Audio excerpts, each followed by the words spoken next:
Party here. It's gonna be a party tonight. A party tonight. Oh, yeah.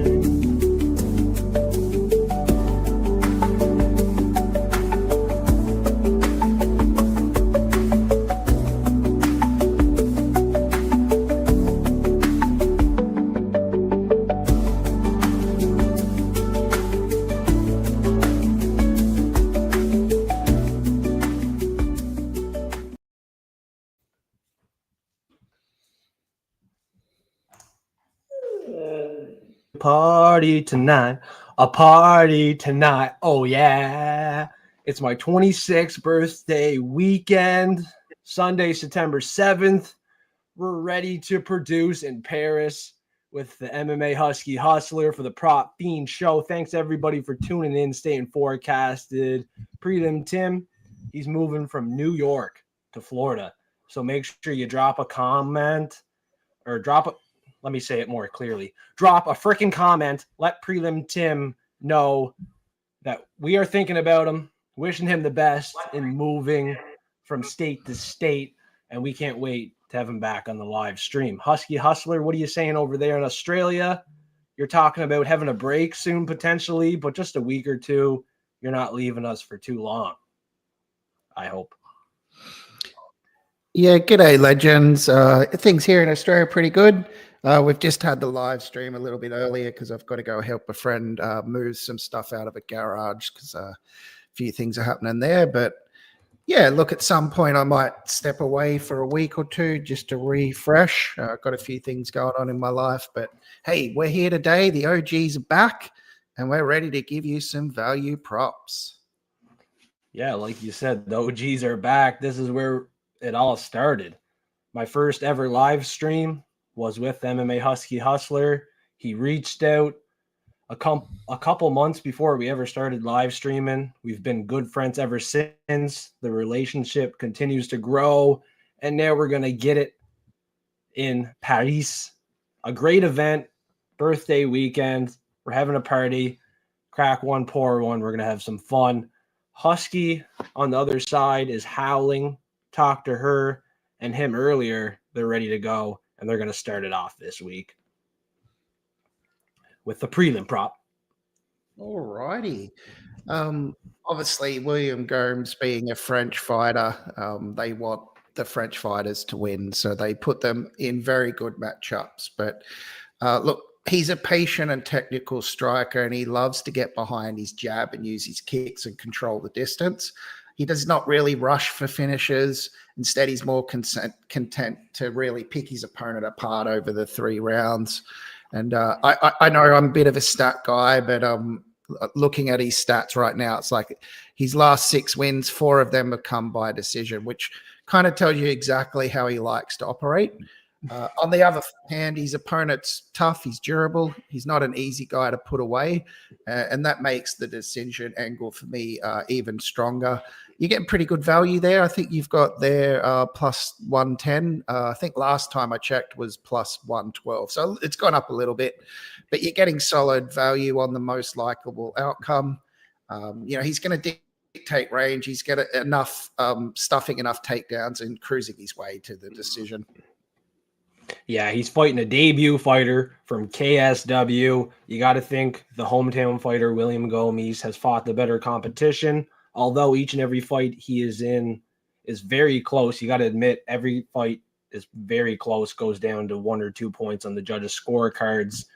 This fight could be close, but he has the hometown advantage. He's fought the better competition, and there's not much else to say.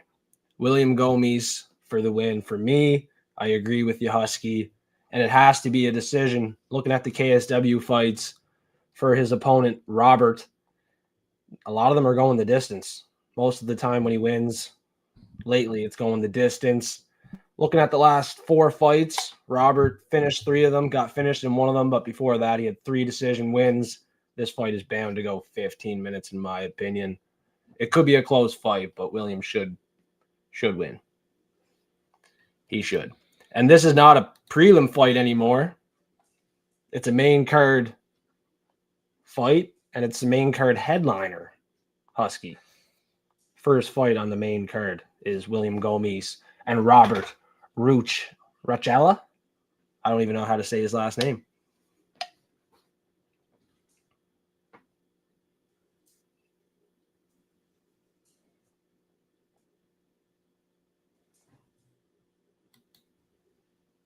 Well, Husky, I don't hear you.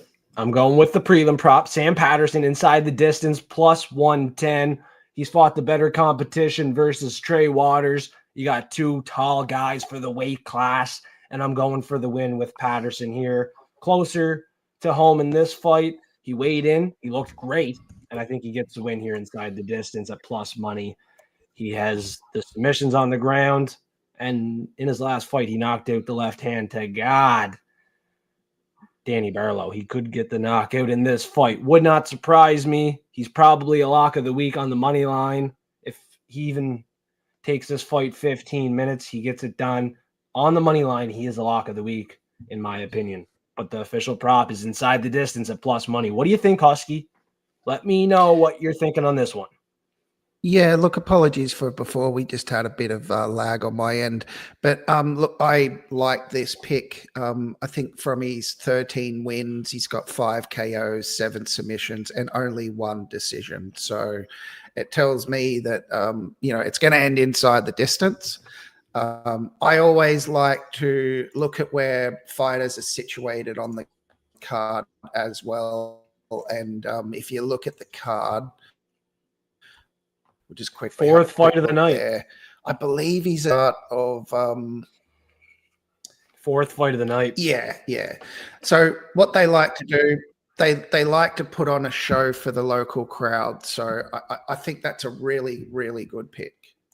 The only sort of difference in this particular fight is they're both particularly quite tall for their division. But surprisingly, the reach difference isn't much. I think it's only by like 1 inch, so it shouldn't factor in too much. No. And the last 2 fights for Trey Waters went the distance. I do expect to finish in this fight here. He's fought the much lower level competition on the regional scene. I already mentioned that. You can look it up yourself. But we're going to find out and hopefully cash in profit on Patterson here. Plus money inside the distance is very valuable, in my opinion. For the main card, Husky, there's not much value on the line here. It seems to be a very common pick this week. I love the pick. Let's hear it. Yeah, so I've got Modestas Bukauskas.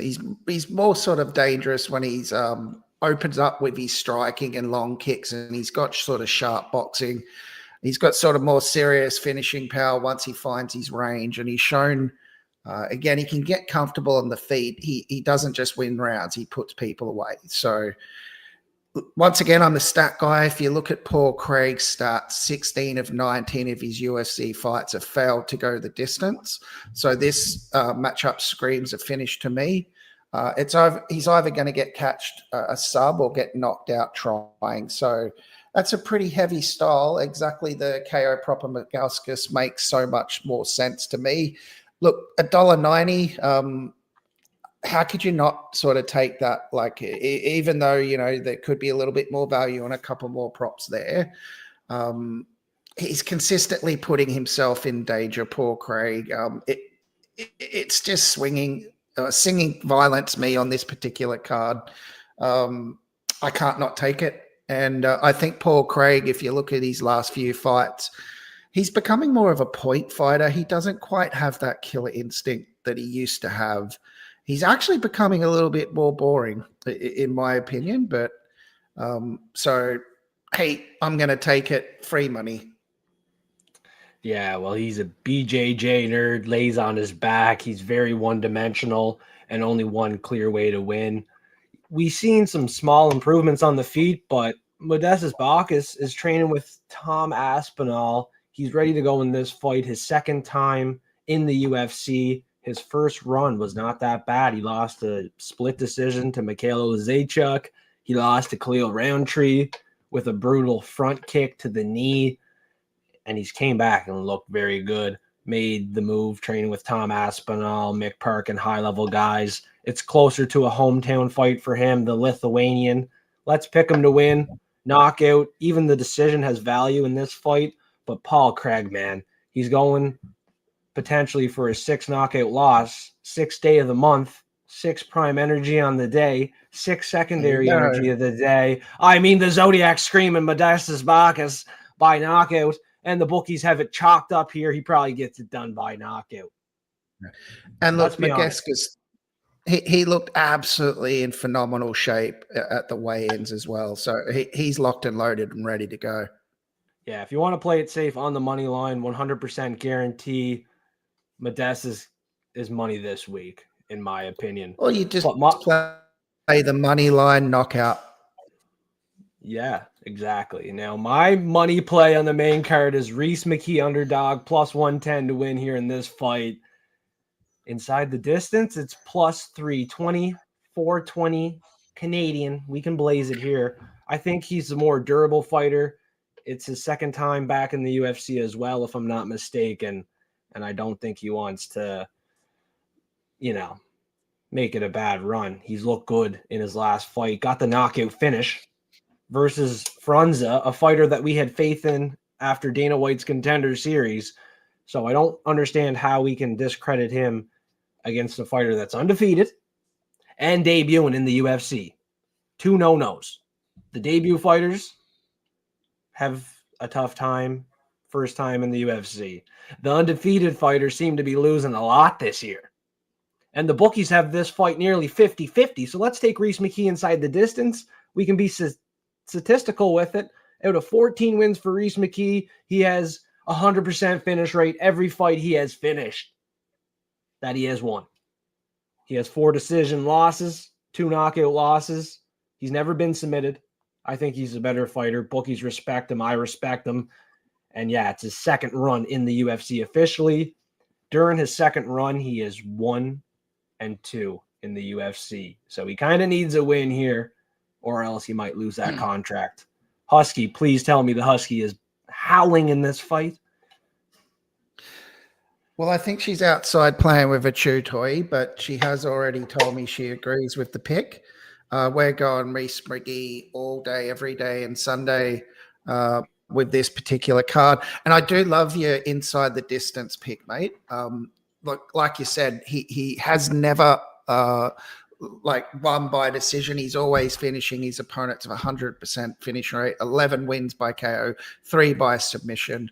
The only real concern here with the Axel would be just if he starts to dominate with the grappling.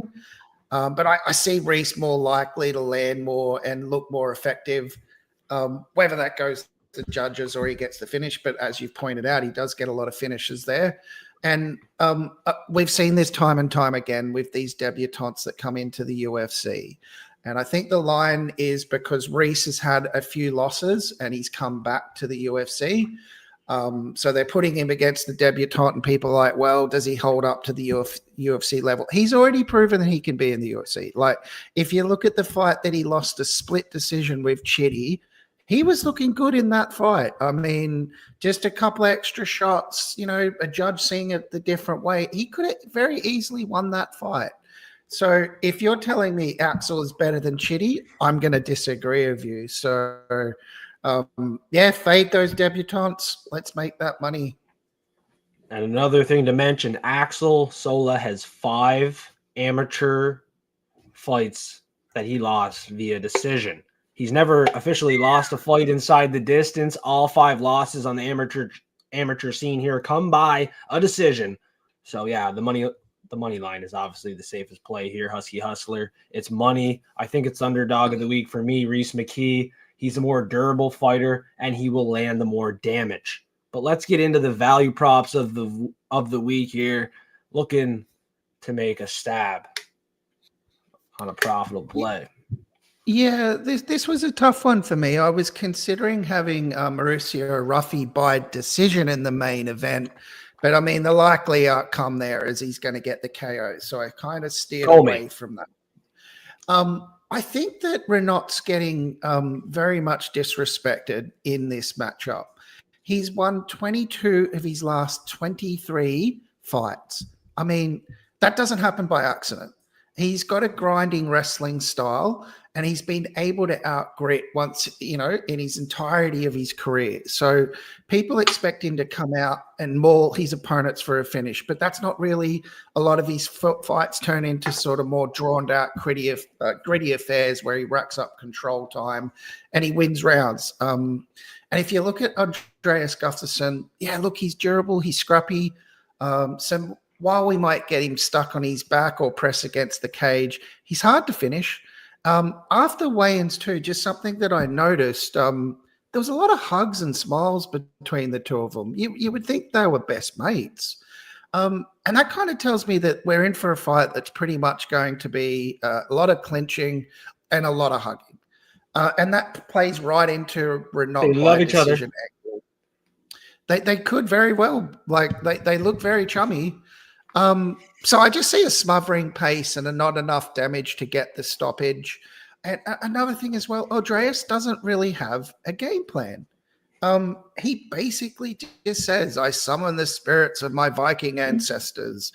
Now, look, hey, that's great, and it's an exciting style to watch. But at some point, it's not going to cut it at the UFC level. So as long as Renet's cardio holds in the third round, because he does tend to fade a little bit, I see this going to a decision. I think he's being very much disrespected. He's got a very long streak. Andreas, he hasn't done much in the UFC. And yes, he got the win against Chaos Williams.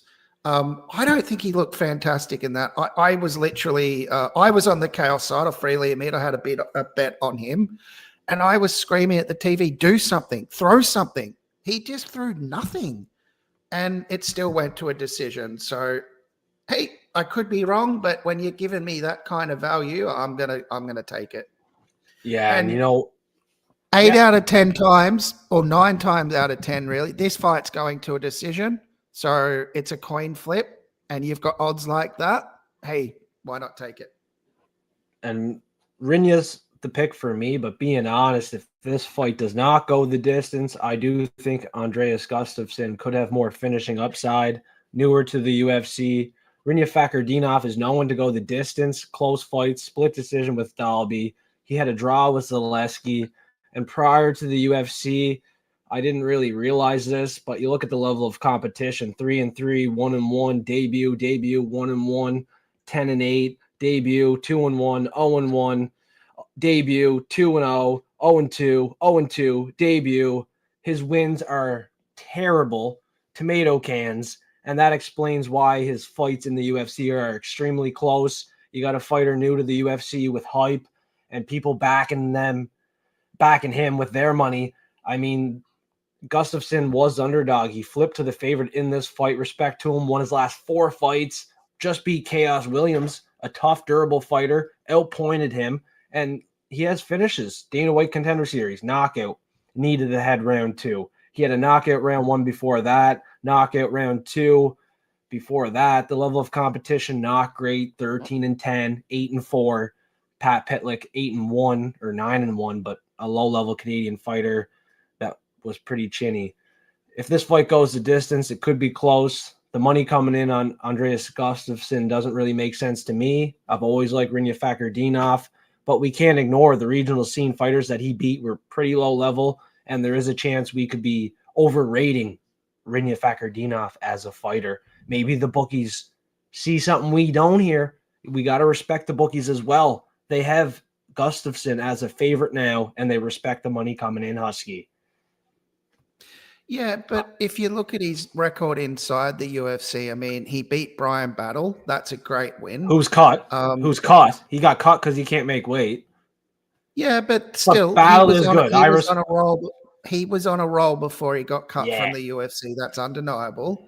Yeah. So he's a decent enough fighter. He's beaten Nicholas Dolby. He's beat Carlos Leal. Like, he's had some good wins. So once again, you've got a guy that's pretty green to the UFC. I think there's a lot of hype behind him. I think, and look, I freely admit, I love his fighting style. I like him as a fighter. He's very exciting to watch. I'm actually really upset that this is so low in the prelims, because this is going to be a banger of a fight. But should be a main card fight. when I add up the different sort of values, the experience, the win streak, matchups Yeah. make styles too. This is probably going to a decision, and Yeah. a value like that, it's like, well, 50-50 if it's going to go to decision, but factor in all those other things that I've mentioned. Hey, I can't not go for it. There was one fight that Rinya Fakhretdinov was in that he was almost knocked out. Do you remember that fight? On the feet, Fakhretdinov was not looking good. What was that one? That was Could have been Dalby or mate, Carlos I can't Liel. remember. Yeah, His but I do last remember he fight. got rocked. But Oh yeah, once again, he didn't get put away. So hey, he's durable. Like I said, look at his win streak. 22 of 23. So if he had issues with his chin, it would have been found out by now. So once again, I'm going to go for that decision prop. very true. I don't think Rinya Fakhretdinov was ever knocked out. He's durable. He has been knocked down, but he's never been knocked out.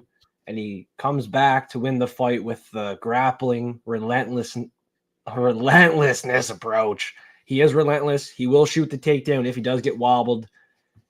And he probably gets the takedown. Andreas Gustafsson has not fought the best level of competition either. If we're being honest, both these guys, regional scene, have not fought the best guys. You look at the UFC run for Fakhretdinov, he's certainly the pick with the experience in this fight. We're just trying to wrap our heads around how is he an underdog in this fight? Right, Husky? Like, how is he an underdog in this fight? I don't understand it. Maybe Gustafsson pulls it off, but I don't really understand it. I'm not wasting my money on it because I don't want to be proven wrong or right in this one and waste $1. No, I think there's a lot of hype behind Andreas Gustafsson because he's a fan favorite, and I think that's where the line's really drifted. I can't remember originally what the line was when it first came out, but I do believe Renat was might have been a little bit closer when it first came out, but then it started going on Andreas Gustafsson's side because of obviously his popularity. Okay, let's switch it up. We got Mason Jones. Second time in the UFC as well. I think this is a trend for me. Inside the distance, second time in the UFC. We're going fucking Mason Jones for the money. Value prop, main card, and they're giving us plus 280. Don't fadey. I think Mason Jones, after that fight with Jeremy Stephens, gets the finish. He was close to the finish versus Jeremy Stephens. Stephens was tough, durable, wanted to win the fight more than ever, but he came up short. Mason Jones proved with his relentlessness he can get the grappling going. His striking's much improved. And you look at Blagioki, he got submitted pretty quick and early to Chris Duncan on the ground. I think he's in trouble in this fight, Husky. Mason Jones is sitting at 11-1 bias submission. It's very live in this fight.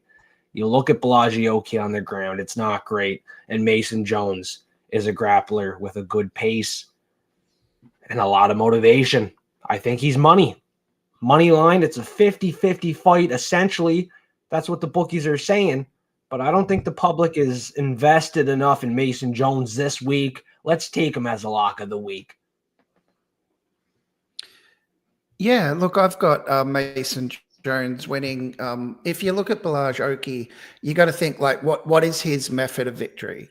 And it's going to be that he needs to pressure very early. He's got to use his explosive boxing, and he's got to hunt for that KO. What if he doesn't get that KO? And if you look at Mason Jones, like, yes, he fought Jeremy Stephens a little bit longer in the teeth, but the guy's still got knockout power, and he went the distance with. I think exactly. Mason. I think Jeremy Stephens is way tougher than Blagioki. Yeah, even in the striking, and look, I think he was able to weather the storm. Knocked out in that fight. He weathered the storm, so it shows me he can weather the storm with Oki. I like your pick. I was actually thinking about that this morning, to be quite honest with you. I did have Mason Jones by decision. So I'm very, very interested to see a prop there. I didn't know what you were going to show today. We don't really share our props most of the time, so it's somewhat of a surprise. So I'm liking this because I'm like, I wonder if I should sprinkle maybe 25, $50, Mason Jones inside the distance. So I'm loving it. Yeah, that's a treat. People aren't expecting this, but I think he has some motivation and will to win in this fight. Blagioki is finishable, in my opinion. He hasn't been there and done that. You know what I mean? Like Mason Jones got cut from the UFC. This guy is motivated like a motherfucker. He went to the weigh-ins and looked phenomenal as well. He's ready to go. Yeah, in this another fight. fighter that looked like he's ripped and ready.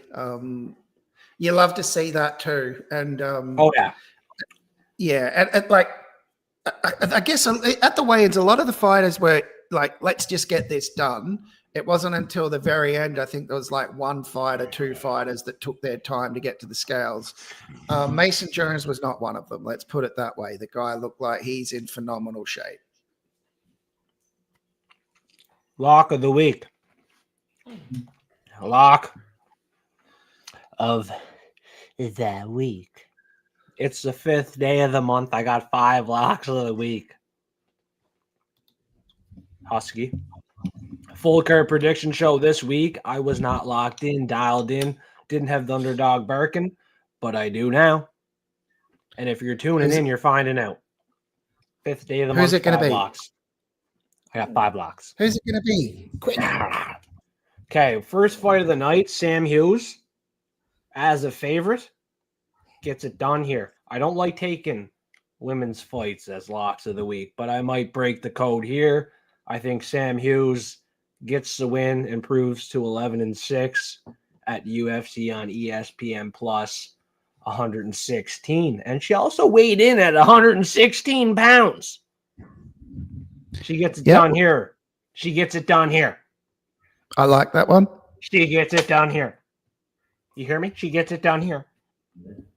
I think the other lock of the week was Sam Patterson. We mentioned this fight earlier on the show. Regardless of the inside the distance prop, he gets it done on the money line. He is making profit for the Fiends in Paris. Sam Patterson has fought the much better competition. Do you agree, Husky? 100%. Okay, we got Harry Hunsucker. I was going to say, holy fuck. Not Harry Hunsucker. We got Harry Hardwick. He's not that hard. He's pretty soft, honestly. He's fighting Caio Fernandez. I think Caio Fernandez is an absolute goddamn lock of the week. And value on the money line here. Nice. I just did my breakdown of this fight this morning. Obviously, it was a change to the card.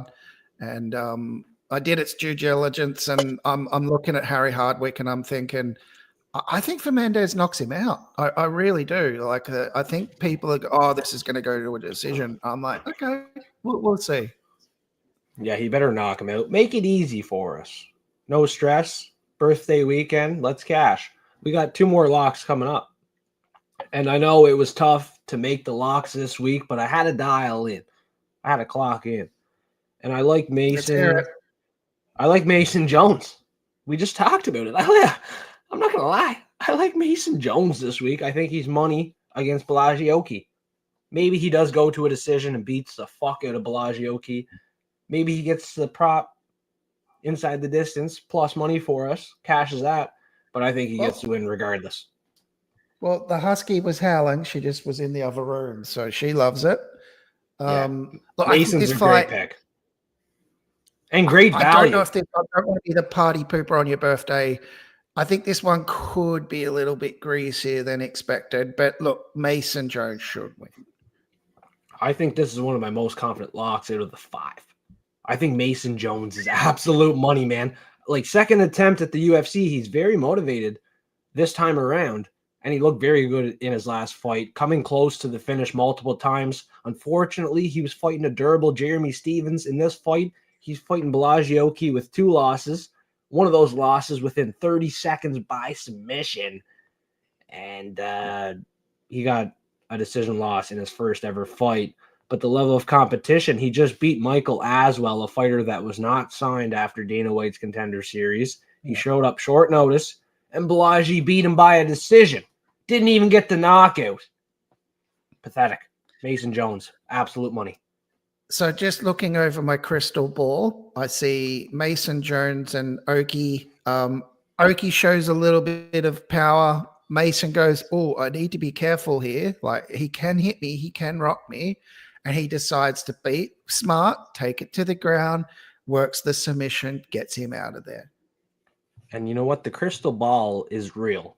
We got the Zodiac forecast here officially loaded, ready to go. So click the link in bio below if you want to become a Zodiac forecaster. It's cheaper to become a platinum forecaster, but for absolutely free, I'm gonna let you know what Mason Jones and Bellagio Key is coded for this week. I'm gonna let you know the most confident play in this fight. What do you think, Husky? I got Sounds good. I got the Zodiac forecast, each and every fight coded this week based off the numbers, and I'm gonna let you know what I think is gonna happen in this fight. Let's do it. Mason Jones is high confidence to win in this fight, and by submission is the official Zodiac forecast. Both fighters are in their enemy year. It's a snake year, 2025. Both fighters born in 1995, which is the pig year, the enemy of the snake. So either fighter can lose in this fight. Don't bet what you're not willing to lose in this one. All right. Now, Jones can stay on 6 decision losses or 6 decision wins, not losses. That means he needs to go for the finish. Most likely wins by finish in this fight, which was the prop of the week for Fiend. Now, Jones wins his 6th fight in a row. He's on a 5-fight win streak, looking for his 6th win in a row. You wonder what the 6 means? It's the 6th day of the month. Prime energy on the day 6. Secondary energy 6. The 6 is very important on Saturday in Paris. Jones can also win his 4th fight by a submission, 4th consecutive yearly event in Paris. 4 years consecutively, the UFC went to Paris, and Jones can land his 4th submission win. Possible that he can get his 4th win in round 2 as well here. 6th win in round 1 live. I think Jones inside the distance is the play. Bellagio could earn his 6th knockout win, or he can stay on 6 finish wins. So Bellagio, you mentioned with the power, could be live. It could be upsetting, but we haven't seen it. Versus a fighter that was not UFC caliber, he couldn't knock him out. I think Mason Jones is the numerology play with the Zodiac forecast. With high confidence, we talked about the submission being live, and Jones' opponents can improve to 1-3 in submissions on Oki's 13th pro fight. Highly unlikely Oki can land a submission versus Mason Jones. That's the numerology. Sounds like Mason Jones is getting the submission. 4th time consecutively. The UFC is headed to Paris. His 4th submission win, but he has 6 decision wins already. 6 is the main energy. He's probably finishing this fight inside the distance. Love it. Hopefully, I love it. I love Mason Jones this week in a 50-50 fight. He's hardly a favorite. I'm almost 100% confident he gets it done here. But both fighters in their enemy year. Good odds on the money line with that one as well. Yeah, but the final lock of the week, I'm not looking at the main event or co-main event. We're taking the final lock of the week and the 3rd last fight of the night. We talked about. Can I have a guess? Oh, of course. You know what it is. Is it Ruffy? I said not the co-main event. Oh, it's not the co-main. Oh, sorry, I didn't hear you. Okay. Bukkake. Bukakis is fucking up Paul Craig. Oh, final lock of the week. Yeah. So we're taking pretty much a foregone conclusion, isn't it? So we're taking Bukakis, Jones, Fernandez, Patterson, and Hughes. 7-1 parlay. I was born on the 7th, birthday weekend. Take the 5 alive parlay, juice it up, cash it. We're being profitable in Paris.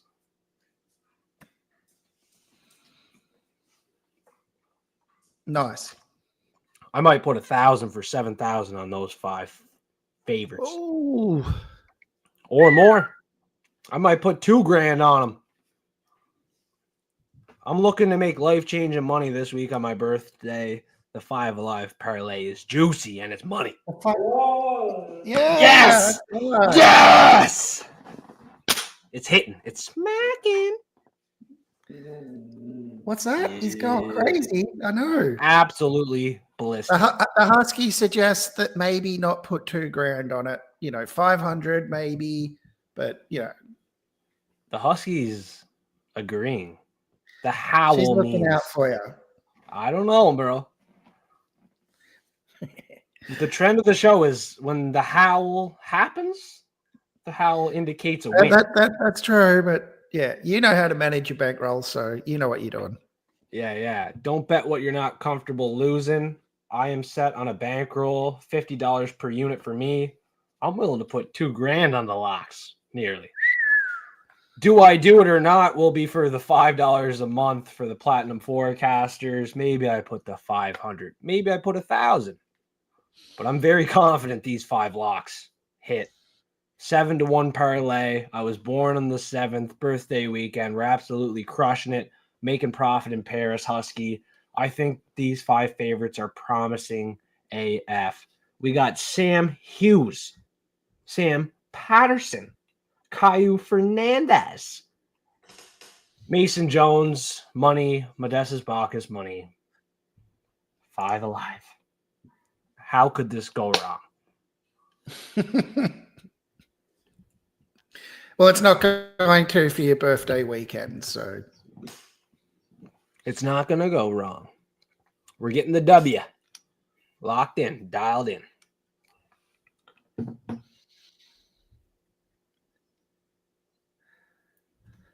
Are you betting that lock parlay or what?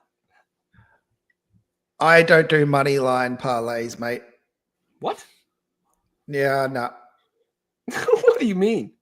I don't do it. I've been caught with it before, so yeah. Well, maybe you should follow what I do, and we'll cash in together. But no, look, that looks like a good parlay. Like I said, the only one there, Mason Jones, does could be a little bit closer. And like I said, that'll be Oki shows his power. Mason goes, hey, I can't play around with this guy. Get this to the mat, get that submission, go home. Hey, man, like the way you're talking right now lines up with what I was saying with the Zodiac forecast. Really, the only way Oki can win is by knockout. If you listen back to what I said, both fighters in the enemy year, this is definitely like a 50-50 fight.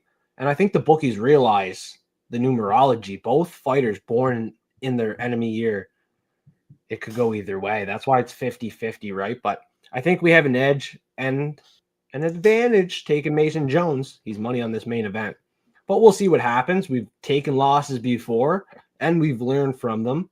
At the end of the day, manage the bankroll wisely. Set a bankroll that's comfortable for you. If $50 per one unit is not comfortable, $5,000 bankroll, cut it back to $1,000 bankroll, $10 per unit. Do what's comfortable for you. If you got more money to spend, if you got like 100,000 racks to spend on this event, not $100 per unit, maybe $100 per unit, $1,000 per unit, whatever's comfortable for you. But understand what the bankroll management is. If you don't, click the link in bio below. Discord, absolutely free. Patreon, $5 a month, $28 to become a Zodiac forecaster. Learn the numerology and astrology on these fights. Cash in big like we're gonna this week. We got a bunch of Zodiac forecasters already zoned in, ready to go in Paris. Now, Husky, let the people know where they can follow you. I think you don't have a Patreon set up to sell your bets and show people what you're betting. You don't normally like to brag about the bets and stuff like that, but potentially you could send me your bets this week and I can post them for my members. If you're into that, and then I can send you some money, give you a little share. Yeah, so look, you can find me on the MMA Husky Hustler on YouTube. Predominantly at this point, I do predictions.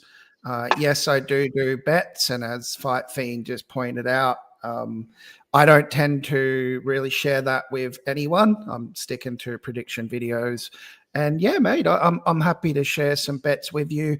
Unfortunately, I won't be able to do it today because I'm shooting off to help my mate. But Yeah, in the yeah, morning. we can line that up for the future. Yeah, we got lots of time, even until the first fight of the night. So whenever you're free, send me the bets that you got tonight, and I'll just post MMA Husky Hustlers bets for my Platinum Forecasters, $5 a month. At the end of the event, I'll compensate Husky Hustler, my good friend here. He's locked in, ready to go. He has the bets ready to go, and I have not placed a bet yet either. You know what I mean? I'm being very smart and particular with what I'm going to do this week. I have to profit in Paris Husky. It's my birthday weekend. I can't screw up this week. We've had a lot of good weeks in the past. I've made over $6,000 in one event. This week has to be one of those weeks, so I have to be absolutely dialed in here. How do you feel? I won't be doing too many bets this week because I've got a few financial things going on in my life. But yeah, hopefully you can get good win for your birthday and have a bit more drinking money. Well, that's why I haven't placed a bet. Financially, I own my own business. I got 2 checks sent to me, and I have to wait 5 fucking business days to get that money released. So I'm sitting here waiting to get the money released, and I got like $6 ready to my name. And over Can't you go to a bank and cash it automatically, or is that not how it works? I took a picture on my phone of the 2 checks, cashed them in, and now it says I have to wait 5 days to get the money. Oh, mate, I'd be going to the bank, seeing if you could get that done quicker. Yeah, I got a couple racks coming my way, but like I gotta wait. Hopefully it's in there now or first thing in the morning. Either way, we're gonna figure it out, find out, profit big here. Well, you could always sell a kidney. Like at the end of the day, me and you are people, and we got stuff going on other than YouTube. Like I own a carpentry contracting company, paying my employees, waiting in between for payments. This isn't my main thing in life. And a lot of other people predicting fights. This is all they do. They've been doing it for so long. We're swimming with sharks. Husky, we're swimming with sharks. We're still putting in the work, but working the 9 to 5 like each and every one of you. And we have to win just as bad as each and every one of you. We've been profitable, very big in the past. But at the end of the day, you can't get overconfident in your plays and overspend your bankroll. You got to manage the bankroll and just be consistent with this stuff, right, Husky? That's correct. So be mindful with some of these fight night cards, especially with debutantes. There's a lot of things that can and will go wrong. So be very, as Fight Feed says, manage your bankroll. Look for those props. Don't overextend. You don't need to bet every single fight. Look for value. Go for it. Wait for the main cards when you're seeing like, okay, it's the main card. This is where I can, really go for it. Yeah, like I've seen people bet stuff like not even plus money with heavy money and it not hit. That doesn't make sense to me. The rule of thumb number 1 for me, honestly, is don't bet what you're not comfortable losing. But rule of thumb number 2, I guess, would be like, don't take a bet that you can't double up. If you can't double up on a bet you're going to place, why the fuck are you placing it? That doesn't make sense to me, Husky, because you can't be profitable long term if you're not placing bets that are plus money. If you're placing bets that aren't even doubling up your money, you're not profitable long term, no matter what you fucking say. Like, honest to God, man, you can't be profitable if you're betting stuff that's under plus money. That's chalk. Yeah. And look, if you've got a couple of plays that you think are definite hits, they're not plus money, just combine 2 or 3 of them in a parlay if you're that confident. Exactly. Parlays with chalk is good, and that's probably the smartest thing to do. But parlays are a killer. At the end of the day, you got to be smart. But at the end of the day, if you're chalking up 2, 3, 4 fights, hammer it. If it's an absolute guarantee and then you barely get the plus money, you play it smart, manage the bankroll wisely, and you should get the win here. Now, a lot of the fights this week aren't confident picks for me. I'm not going to lie. I have 3, 4, 5 high confidence picks. I let you know who they were. And I'm going to let you know again. Sam Hughes, Sam Patterson, Caillou Fernandez, Mason Jones, and Modestas Bacchus. My 5 high confidence picks. I got 5 of them, and I'm almost certain they win. Let's cash in, Paris. Be very profitable. Birthday weekend. There's not much more to say. It's an early event. Wake up and be ready to win. Husky final messages. They know where to follow you. You're going to send me some bets later, and they're going to join. Hit the link in bio below. Only $5 a month. That's 4 events in 1 month. Hit the link in bio below for $5 a freaking month. A chocolate bar, chips pop in a bar. Chips pop in a freaking bar. $5 a month. Hit the link in bio below. Husky's sending me his bets later, first thing in the morning, and we're going to have the bets out before the first fight of the night. Let's cash. Final message. Just I hope you have a great weekend, and everyone listening in, tuning in, fans, enjoy the fights. Unfortunately for me, they'll be on at about 2 o'clock in the morning, so I'll probably have to wake up on a Sunday and watch them then. So I'll try and stay away from my phone and see if I can watch it somewhat live. 2 o'clock in the morning. That's early. Yeah. It's going to be 1 p.m. for me. Lunchtime, bunch of food, ready to go, barbecuing, making bank. Thanks everybody for tuning in once again. And don't forget the hand signals. Make sure you learn the hand signals. Husky, do you know them? F3? What are the hand signals, mate? F3, man. Oh, F3. Okay. Hey. We out. Stay forecasted. Prelim Tim's coming back to make some profit next event. Husky ain't going nowhere. He might take a break coming up, but long term, he'll be by my side. Sidekick, ready to cash in. Ready to cash in. Take care, legends.